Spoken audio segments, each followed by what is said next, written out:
Hey, welcome to the Grow Like a Mother podcast. I'm your host, Jill, and today we're in for a treat. I am bringing to you one of my personal spiritual guides and mentors. We're talking this month a lot about the law of attraction, about manifesting, and Alora is an absolute expert in this area. Alora's a mom of three. So she gets it in terms of where we're at in our lives. She's also an improv coach and a law of attraction fan. And she spent over 20 years now studying this intersection of personal growth, intuition, and spiritual gifts. She is absolutely brilliant. I am so eager for you to dive into this conversation with us. And if you love all things spiritual and personal growth, that's why you're here. I also want to invite you to check out the episode I did with Michelle Larson last year. I'll link it in the show notes. Michelle is just one of those people who, as soon as I heard her speak and teach on energy and energetics, and specifically with how we can work in with our kids and parenting, like it all just came together so beautifully. And I love following her. She's a great follow on Instagram as well. She talks about all things spirit in a really beautiful way. So if you're interested in this episode and the theme of this month, I would highly recommend you go back, just click in the show notes and check her episode out as well. But in the meantime, without further ado, may I present to you the wonderful Alora Cheek. Alora, I'm so happy to have you here. This is awesome. Guys, I just read the intro to Alora, so you have an idea of who she is. But who she is to me is my mentor, my spiritual mentor and guide. Our paths crossed in Melissa Siemens' Channel Your Genius program. Alora is one of the esteemed teachers in the Wisdom Collective, where she teaches us frequently about all kinds of things. Intuition and spirituality and manifestation and so many different topics. And so I had to have you on the show. I thought we just have to share your wisdom. Oh, thank you. I'm really excited to be here, actually. I'm really, really happy to be here. Yeah, it's the way that you describe things is so different from how I'm used to just. I don't know if you find this because, like, when you're deep into something, when you hear everyone else talking about it, you're like, yeah, but I'm bored about what you're saying. And like, it's not different. And that's how I feel about manifestation in general. But when I hear you talk about it, I'm like, oh, I see where we're going here. Like, I'm learning new things. I am hearing things that I haven't heard before. And you always give me a nugget to think on until the next time that I get to learn from you. It's like, oh, I have this in my pocket now. And it's like you take me a level deeper and a level deeper, which is what I love. Oh, that makes me so happy. So all my friends know this about me. I love manuals. I love to read manuals and I will read anything. So if I buy a toothbrush, I will still read the back. I mean, I know how they work. And in some of my past careers, I've worked in tech documentation and things like that. So I love to figure out what are things that you didn't know your iPhone could do, right? And then I also love tools because you can tell me something, but if you don't help me figure out how I'm supposed to do it in the moment, it's just knowledge that I can't apply. So one of my favorite things to do is to say, that's great. Now what? What do I do with that? So one of the one of the stories I tell is I'm also an improv coach and I was I was put into a troupe because I also teach and do it professionally. And they had me doing different types of improv that I've never done before, assuming I knew how to do it because I had done a different type. And I said, I'm on stage. I have no idea what's going on here. So I reversed engineered all the improv games to figure out how they worked, to like make my own mental manual. This was in parallel to learning spiritual stuff. And then as I teach my students these improv games, I can help them say, well, here's a tool for that. Here's how you actually apply that. Here's why we do this. And so at some point it dawned on me that doing that for the manifestation process might actually be helpful for me and people I work with. So I call it reverse engineering, but I start digging into, I'm saying, why do we do that? How do we apply that? What's the point? When do we apply that? And so to hear you say that I sometimes leave you with a tool that you can use Yeah, is, is my favorite. every It's my time. favorite. It's just and it's really strategic the way that you teach it. And you can tell as like as the student, right? Because you give us the beginning and like just enough to wet our whistle. And we're like, oh yeah, I'm interested. And then the next time we hear about it, we have that foundation and you take us a level deeper, but we're ready for it, right? This is the thing that I'm finding as I dive more into this spiritual work is like I'm not ready for all of the like for all the information about things necessarily right away. And I feel like intuition is like that too. It's like your intuition doesn't give you everything. It just kind of gives you like what you need in that moment, what you can handle, whatever. Um, and so yeah, I think it's a really smart way of teaching it. And actually, as we're talking about you being a teacher, can you bring us back like a little about how you got into spirituality in the first place, how manifesting kind of piqued your interest? Yeah, so the short story is I was always psychic. My mom has stories about me saying a name, and that name showing up on the TV news that night and them not knowing how that happened. So there was all of that, but I could see, I could sense nobody tried to stop me from being psychic, but I could tell as a young child that it freaked them out. So I, somewhere in my mind, I must have decided, don't do that. So I sort of stuffed it aside. And it started to really appear when I started dating because I was like having these closer relationships. So I'm in my 20s and I would just have these premonitions or these things. They turned out to be right. And at one point I was like, what is this? And then I had a peregrine falcon crash through my window on the eve of my like 27th birthday. I was living in West Hollywood in Los Angeles, and it left a hole in the glass in the shape of a snow angel. And I was like, what is this? And somebody I knew said, you need to go do a shamanic ceremony and bury the bird. I said, what is that? I'm a girl from Michigan. I don't know. And it sort of began my journey. Now, for 2 years, I was trying to find a shaman, couldn't find one, couldn't find one. This was before the internet. And I finally gave up. And then what happened was I moved to an improv troupe in San Diego. That's how I met Melissa Seaman. She was doing improv. And she said, our theater needs a clearing. My shaman friend is going to come and do a clearing. Who wants to show up? And I showed up. And that one looked at that person looked at me and said, welcome home. And I just started crying and there was that. But there was times before that where I was hearing voices, and I think that the main thing that happened to me was when I started to hear voices. So I'm a very linguistic person. Like, I remember being in high school and instantly understanding Shakespeare. Like, I just am very, so when everybody has their intuitive gifts, some people are more physically oriented, some people are more language oriented, some people are more visually oriented, some people are more sensing oriented. So, me being able to translate the guide's messages into words was natural for me. And when it started to happen, the one thing I did not do was say, go away.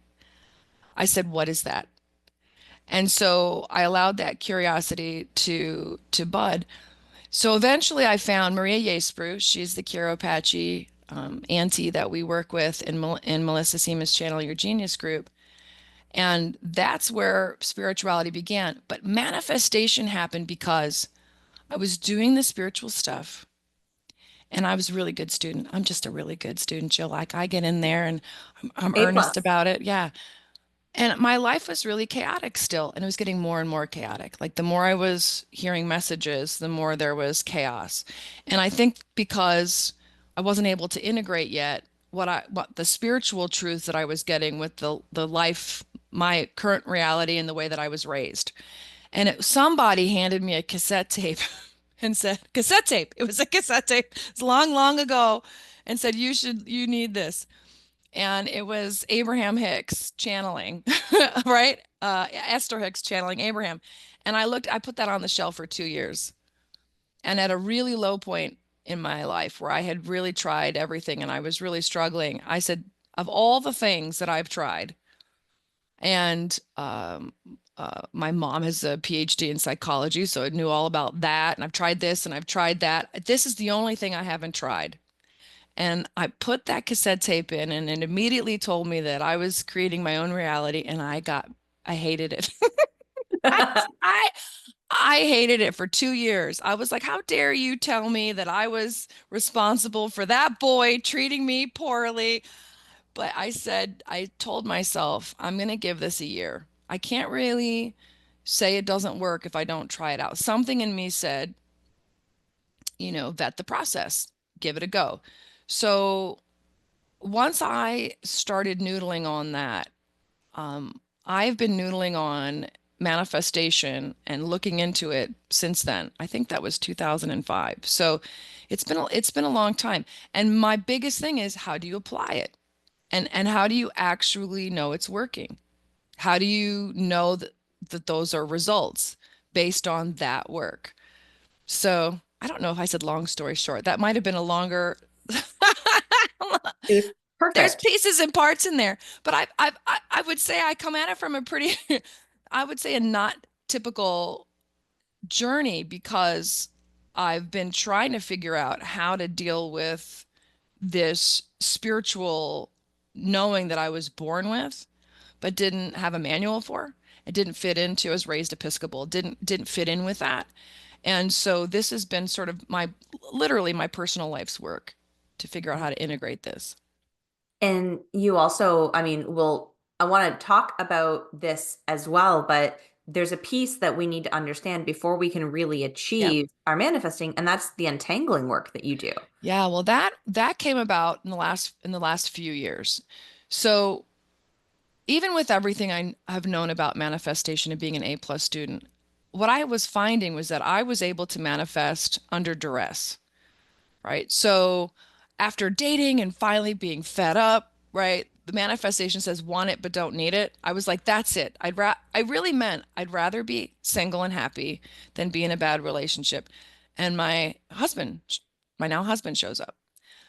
We were living in California. We're like, had my third kid and I was in my 40s. I'm like, we can't afford this place. We have to make a change. Um, and I sat down, I said, for my children, for my life. I did 6 months of manifestation techniques, clearing my mind, opening myself up to more than I thought I could have. And I did. I showed up to where I live now and I quote unquote manifested my dream house in a week, but it didn't start that week. It started 6 months prior. But what I found was I was able to manifest large things like that, but my daily life was a lot of work. If I wasn't doing gratitude lists, if I wasn't clearing myself before bed, if I wasn't waking up and trying to make sure I'm in a vibrational positive stance, if I wasn't like doing it's like the upkeep. Yeah. And that's when I was at one point I was like, okay, I know at this point I know that the universe has got me. And when the last few years, happened and my husband had a traveling job, so that went away. And I was like, I got to go to work. I want to go to work because I want him to transition into what he wants to do. I need a job. Boom.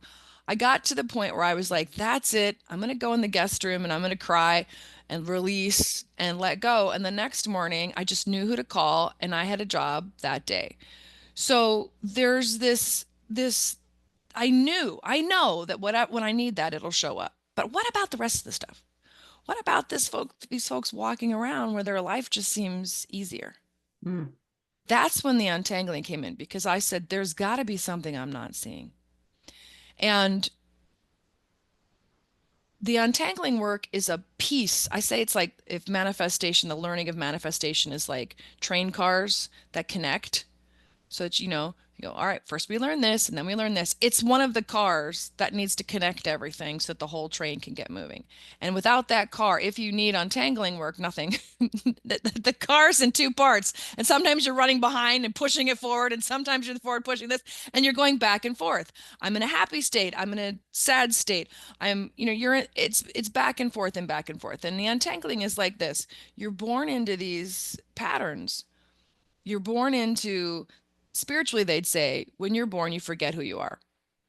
When you look at systems dynamics, which is what this is based on, you're born into whatever belief systems your family has.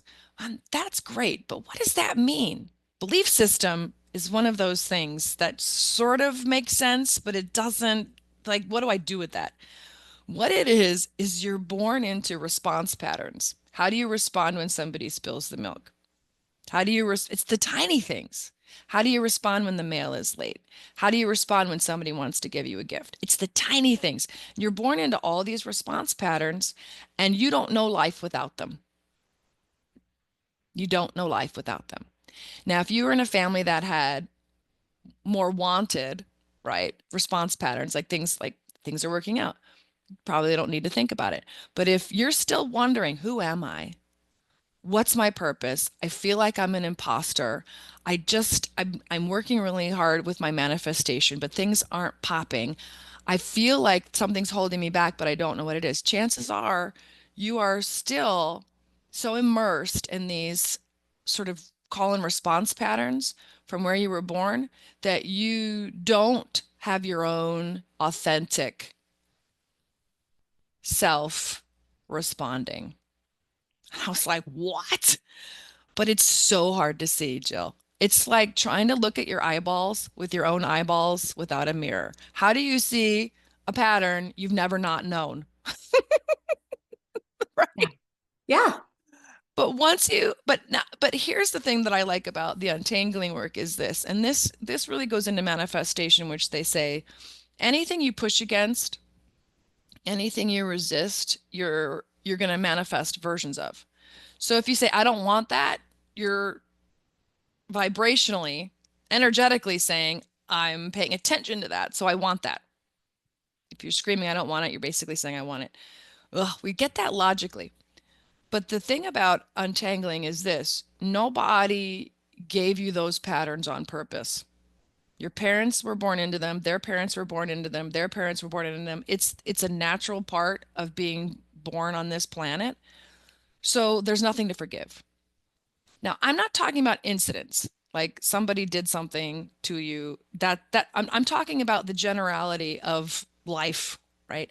And belief systems. Nobody said, I'm going to have a baby and I'm going to make sure that they, right, on some level feel like money is not deserved. Like that's going to be my gift to them. I'm going to pass this down generationally. You don't know you have it. So there's nothing to forgive. And when you get into this state of there's nothing to forgive, you really can stop pushing against the things you're trying to change. And you literally don't try and change the patterns. You don't try and rescue anybody else from the patterns. You don't even try and rescue yourself. You just learn to step out of them. And then all of a sudden, all these things that everybody's talking about, your nervous system, being in the present moment, letting it go, turning the other cheek, right? Picture what you want, not what you don't want. Know that that there's only love, that that universe is based on love. Every single teaching that you hear from personal growth, from spirituality to, what is it the Buddha says, attachment is the root of all suffering. All of those things all of a sudden make sense. And then you're like, ah, and then so I, at one point when I started to untangle, I worried maybe my authentic self isn't spiritual, right? Maybe my authentic self thinks, no, everything that I was already doing, spirituality, coaching, teaching improv as my hobby of love, those types of things, all of those are still true. The difference is that I literally am living more and more and more and more in that ease that manifestational teachings promise. I wake up and I don't have to think it's going to be a good day or hope it's going to be a good day. I just know that no matter what happens, I'm going to be good. Yeah. Yeah. And then what happens, because you also work with mothers and kids, and this whole thing about manifestation is they say, you have to be the change. Like you have to, whatever you are, your kids are picking up. I mean, it's true, but what a burden, right? What a, A right? lot. And then you're like, I'm sorry, I'm healing as fast as I can, right? Right? When you start to understand these systems things, you go, look, nobody's perfect. It's all good, no worries. But the magic really does happen when you truly step outside of a pattern, when you truly get into a flow state about a topic, when you truly do catch glimpses of who you really are and allow yourself to be that, you don't have to talk to your children about it. They begin to change. because the system is changing. The energy in the family is changing. The belief systems, the limiting beliefs are lifting or shifting. You're basically emanating this thing, and kids can't help but pick up what their parents are putting down, right? Yeah.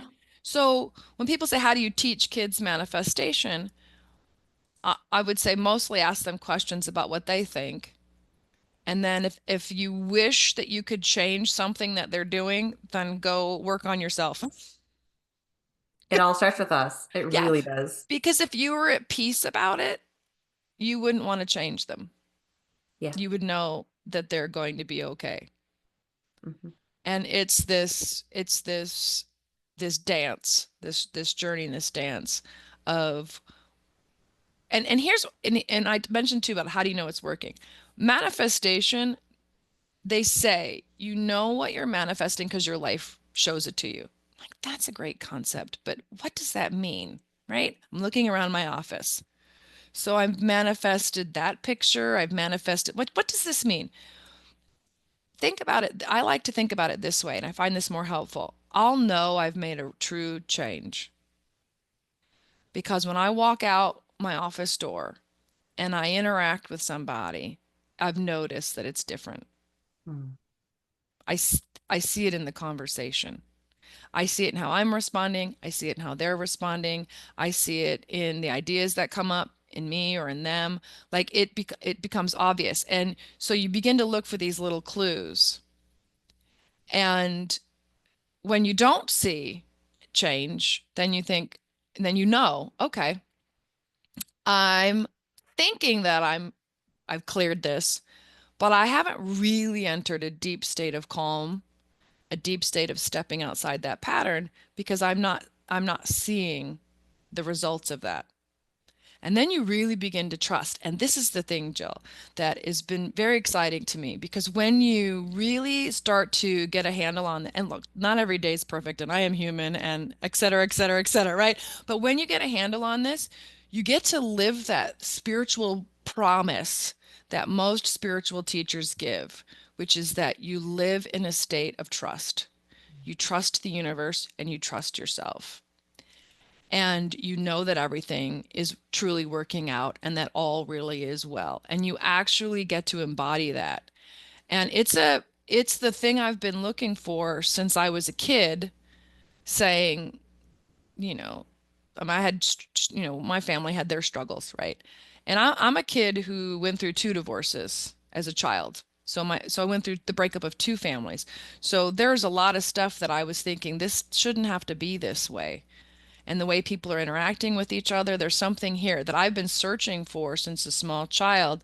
And I'm excited to pull back the curtains, right? And start to sort of see these pieces and help folks do it too, because they're seeing the results. I practice on myself first. I don't, so I want to be like, before let me try it out.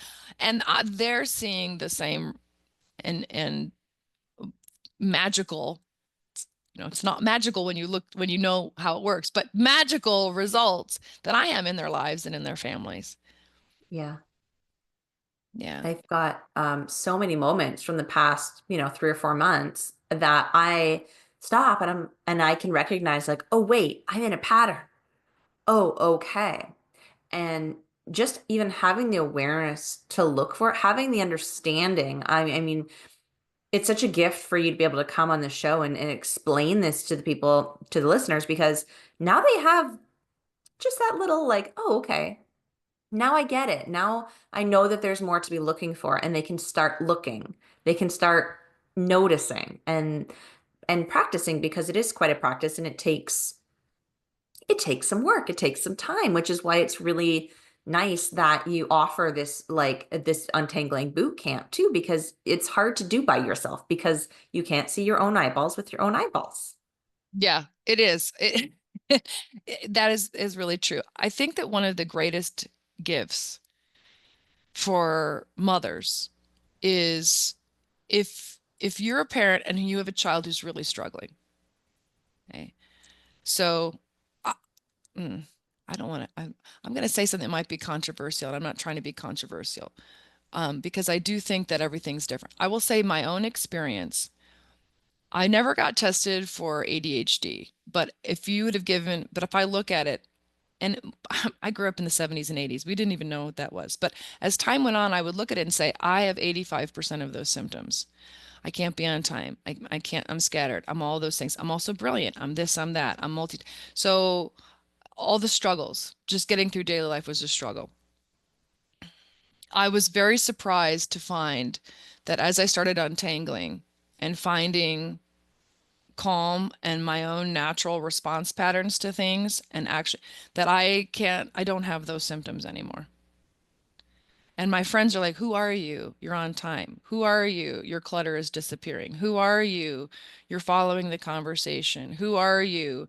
Your ability to listen is not what it used to be. It's like, wow, you're sitting here and you're more present. Like, what is this? What is this? And I just smile. I don't need, right? I just go, yeah, well, you know, you know, and I'm watching myself heal. And this manifestation principle and this spiritual principle is that we are perfect, just as we are and just as we're not. Because I still have believe me, and I'll always have my challenges, right? But what I notice is that the more I untangle and I find a way to truly flow with what manifestation is talking about, that what you vibe, you get, and all those things, I realize that I really am fantastic, right? I've known that conceptually. I know that about everybody conceptually, but I go, oh my gosh, I'm seeing it. I'm seeing me being revealed, the me outside of all of that. So one of the things that happens when we parent is that we may have children who are really struggling. And there's a lot of parents, a fair number of parents who are saying, I've got older kids and I can't get them out of the basement. They're not thriving. Keep in mind, like, these patterns are not just in us, they're also coming in from our society. How tangled is our society? How tangled is our education system and how kids are being taught? How much are kids able to individuate, which is really what the thing is that when you're an individual, you can make your own choices. How much are we allowed to make our own choices? So it's not just our family, there's all these other factors. But when we look at our children and we think something is wrong and I'm doing everything, I love them and I'm doing everything I possibly can, and you start to untangle, you don't know what the results are going to be, but they're always good because an untangled person is living in their best blueprint. I will definitely say this. Manifestational teachings are fantastic and I still love them. And if that's what they're like, I want to know more about how to know if my goals and my vibe are aligned. Great. The untangling stuff, it is so deep and it basically reveals. It's like if you want to know how they put the play together, if you want to, look behind the curtain and see, what's going on, you can't ever watch the play the same way again. You can't sit in the audience and just be an audience member. You know how everything works. But if you're somebody who's like, I've got to get under the hood here, I have to figure out what's going on. Something is not right, and I need to fix things for me, my kids, my family. Those are the people I want to work with untangling because it's painful to see what you haven't seen, and then it's immensely relief filled. But if somebody is like, I don't need to go that deep, don't, right? Really don't. Like, just keep doing what you're doing. It's not, what I mean? But here's the thing. Some people are born into very tangled family systems, and some people are not. And you might have a clue that you were born into a super tangled family system if you're still walking around going, I don't feel like an adult. I feel like sometimes I don't feel like I'm the right age. Sometimes I have no idea what I'm doing. Sometimes I'm wondering if I'm living the wrong life. Sometimes I'm wondering if you have those things, and then you're also watching your kids and saying, how come they're not? I see their brilliance. How come they can't express their brilliance? If you're real and it's painful and you're really struggling, or if you're married, something in your marriage is like, what is going on here? I will do anything to figure out what the heck this is, and I don't care what it takes. That's that that's the untangling part. I I know a lot of people want to say, do this thing. It's super easy. It's not. It's not easy, but it works. And that was the thing. I wanted the thing that works. Because I was watching my kids start, I tried everything to not have some of the challenges that I grew up with in terms of family dynamics or just whatever, worry, shame, blame, fear, chronic anxiety, super sensitivity, empathic problems, being able to hear the refrigerator, not be able to tune it out, like all of those things, over fawning, the fight, flight, freeze fawn. I tried everything I could to not do that. And people say, well, just breathe. I'm like, yes, that works in the moment. But as soon as I step out into a conversation, I'm lost, right? Just meditate. That's great. And I do. But as soon as I'm done meditating and somebody asks me if I want to do something and I'm not sure if I want to do it or not, it's hard. It's like, yes, I can go into ceremony and I can work on stuff, and that has definitely helped. All of those things have helped me and continue to help me, like tools and epiphanies. But there was still something that I wasn't reaching that was holding me back. So the the thing that tickles me the most about all of this is that all the manifestation principles are true. When you heal yourself, everybody, your kids heal. When you get into alignment with what you are wanting, it literally shows up. When you know that health is yours, your body begins to change.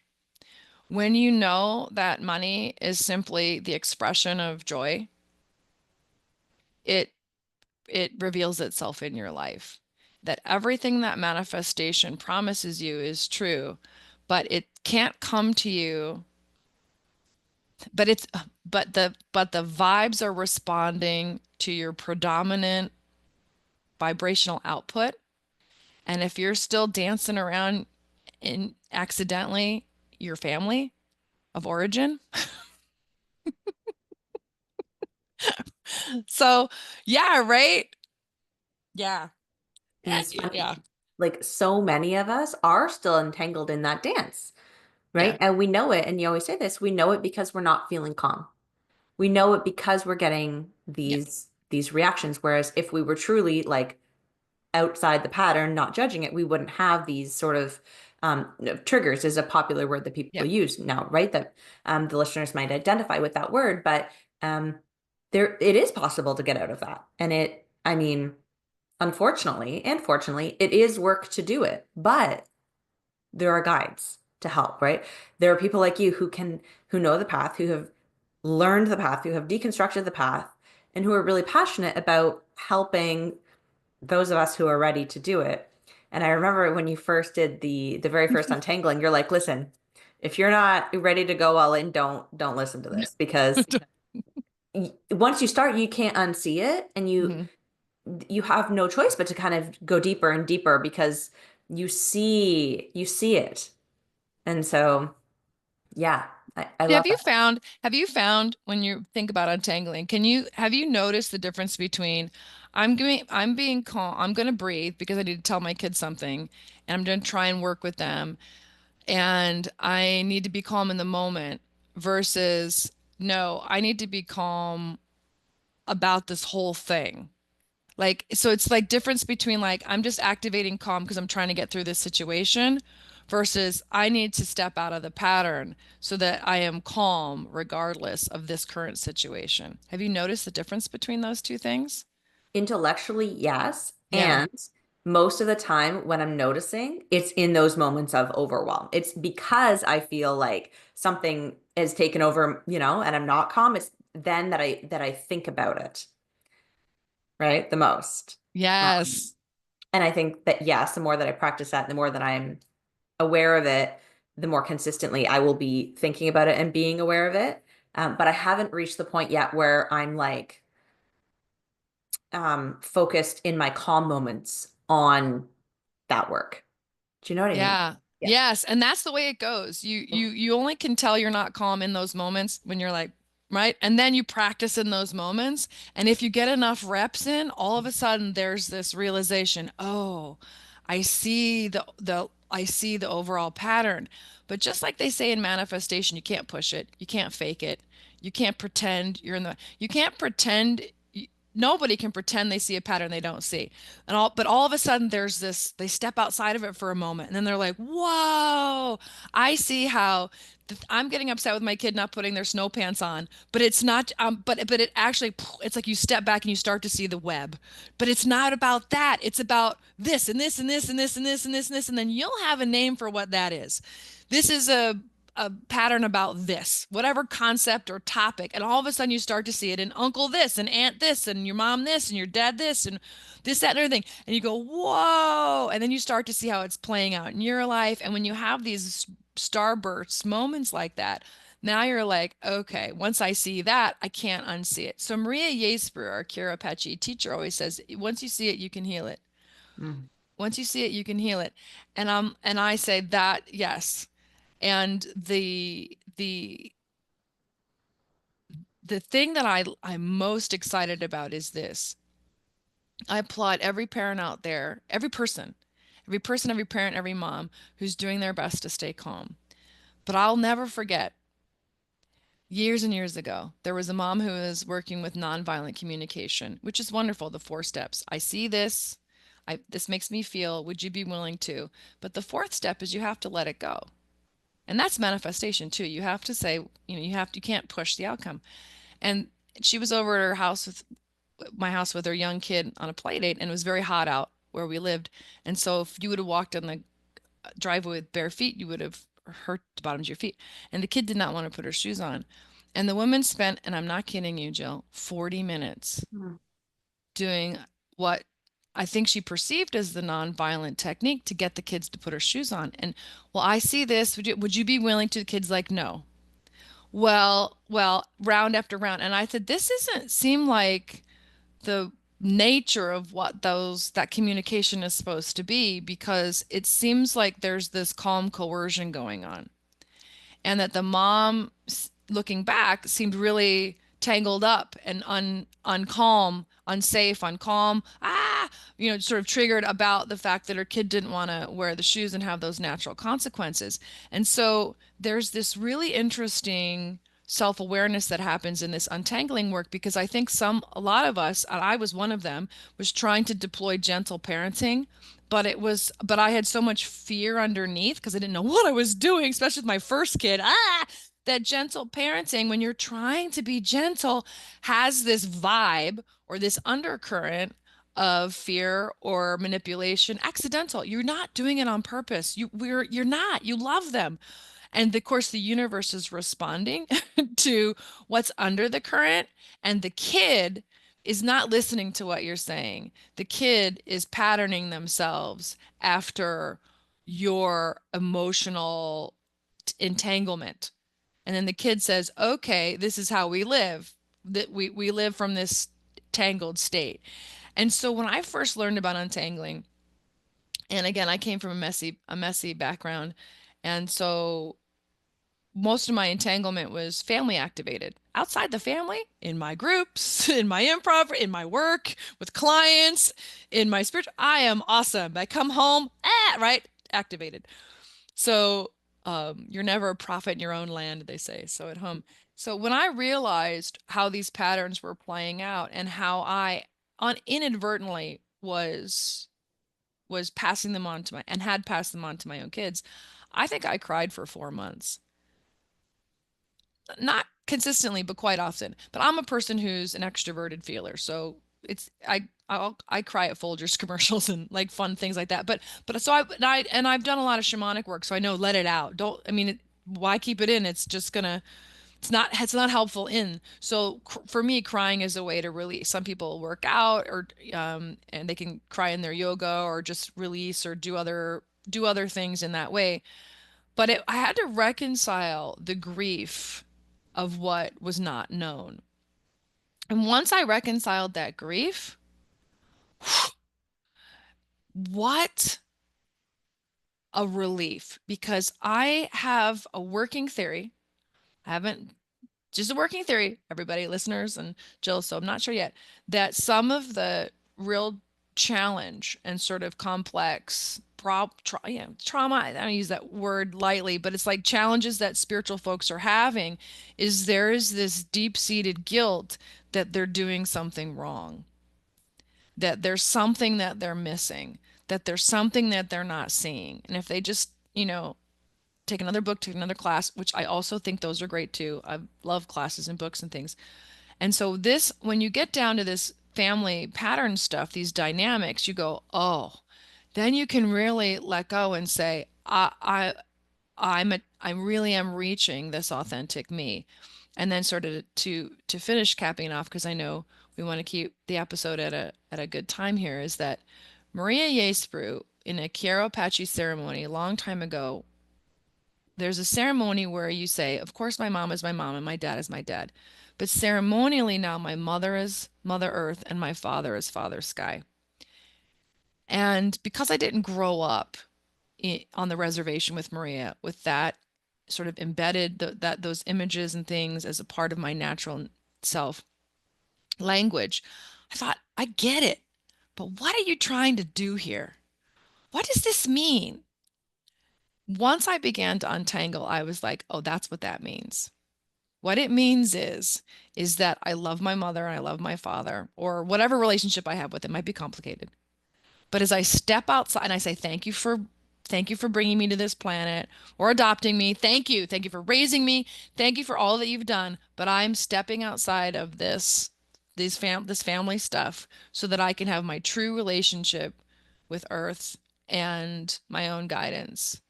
And basically, I haven't talked to Maria to see if she agrees. So let's say, but I look at it now as basically an untangling ceremony.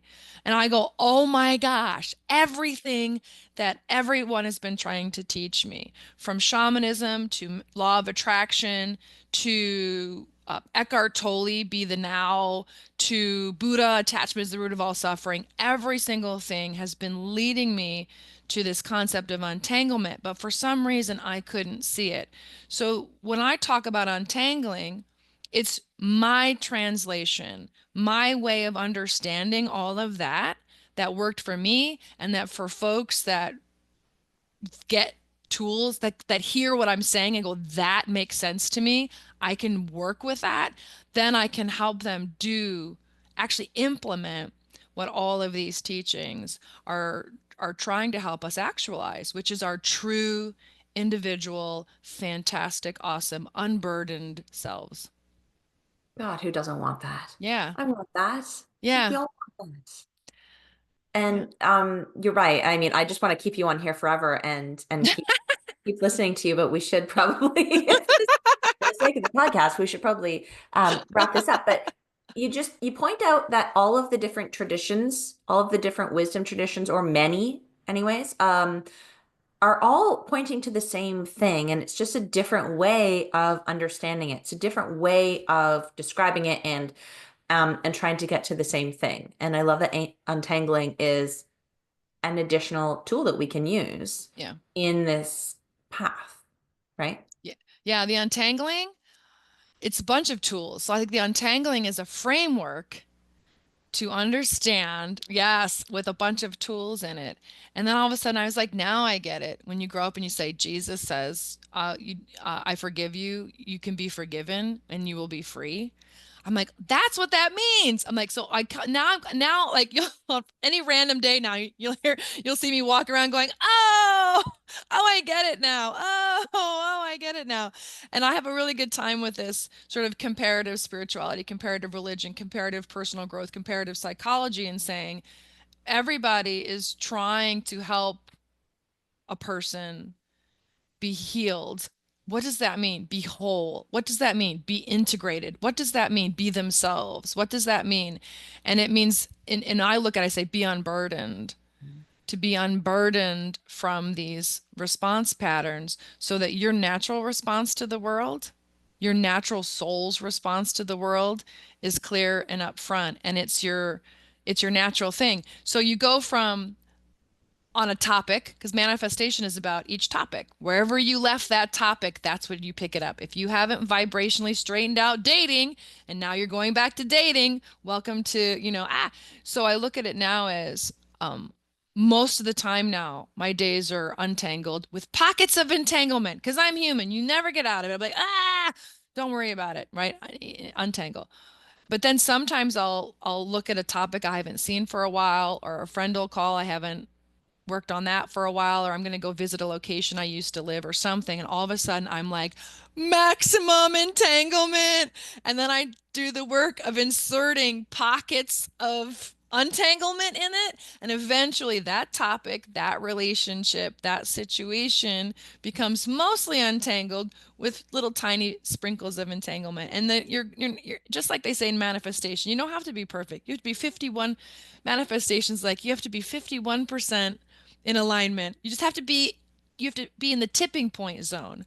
So then you sort of live your life mostly in the tipping zone. Tipped. You've tipped. I love that. I love that. I'm writing it down. There's so many good nuggets in this. Thank you for coming on and sharing your wisdom and this topic. I mean, if people want to dive in with you further, where do we send them? Is it your website, askalora.com? Yes. Ask Alora. Ask Alora. Alora. Yeah, that's the website. I'm but it's best to get on my newsletter because I'm infrequent on Instagram. That's the only place I'm at currently on social media is the Instagram, which is also Ask Alora. But that's how you can find me. Yeah. Okay, amazing. We'll make sure that it's in the show notes. And you've been so kind to offer a discount on this Untangling boot camp to the listeners of the podcast. So we'll make sure that it's all in the show notes for you guys. And yes, please go to Alora's website and get on her newsletter because there's so much wisdom and learning, and you're just such a wonderful presence. I love that you're in my life. I'm so grateful that you came on the show today. Thank you, thank you, thank you. Yeah, and I think that's where we'll leave it today. Thank you, Jill. Yeah. Okay, and until next week, keep on growing like a mother.